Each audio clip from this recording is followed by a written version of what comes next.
Coaching ছাড়াই medical ভর্তি পরীক্ষায় জাতীয় মেধা তালিকায় প্রথম হয়েছেন খুলনার সুশোভন। এই শিরোনামে এক সাধারণ ছেলের অসাধারণ সাফল্যের কথা প্রচার হয় একাধিক গণমাধ্যমে। দেশব্যাপী ছড়িয়ে পড়ে কোচিং ছাড়া তার এই সফলতার গল্প। এমনকি তিনি ছোটবেলা থেকে কোনো টিউটরের কাছে না পড়ে কেবল নিজ চেষ্টায় এই সফলতা অর্জন করেছেন বলেও দাবি করেন সুশোভনের মা।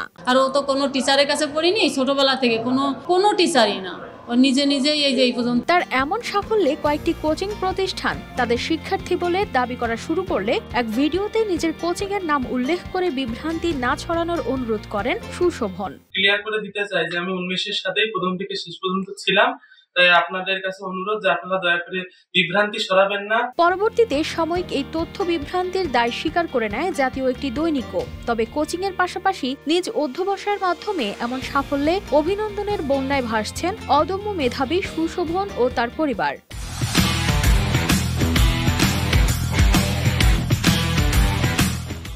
অনুভূতি বলতে আমি ভাষায় প্রকাশ করতে পারছিলাম না যে আমার ছেলে জাতীয় মেধায় ফার্স্ট হয়েছে।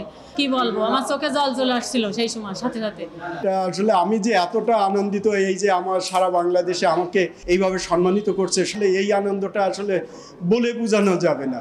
সুশোভনের ছোটবেলা কেটেছে খুলনার বয়রাতে। মাধ্যমিক ও উচ্চ মাধ্যমিকেও ছিল তার ভালো ফলাফল। ছেলের সাফল্যের পেছনে স্কুল শিক্ষক বাবা সুভাষ চন্দ্রের ছিল নিরলস পরিশ্রম ও সমর্থন। আমার স্বপ্ন ছিল আমার ছেলে একটা ভালো পর্যায়ে করবে, কারণ তার যে পরিশ্রম ছিল, এই পরিশ্রম তাকে, আমি মনে করি একদিন তাকে একটা ভালো পর্যায়ে নিয়ে যাবে।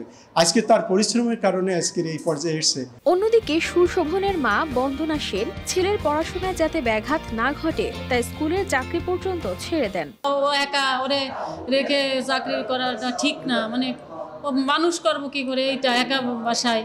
ওর বাবা স্কুলে যায়, ওর বাবা বললো দরকার নেই আর কোনো আমি আর কোনো, তাই ফিরেও আর করিনি।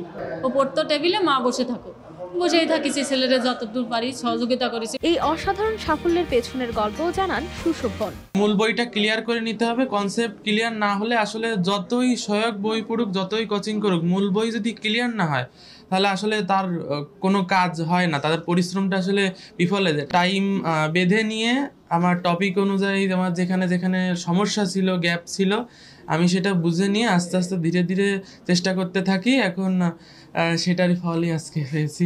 সুশোভন একদিন একজন দক্ষ চিকিৎসক হয়ে দেশ সেবায় নিজেকে নিয়োজিত করবেন, এমনটাই প্রত্যাশা স্থানীয়দের। News desk, RTV।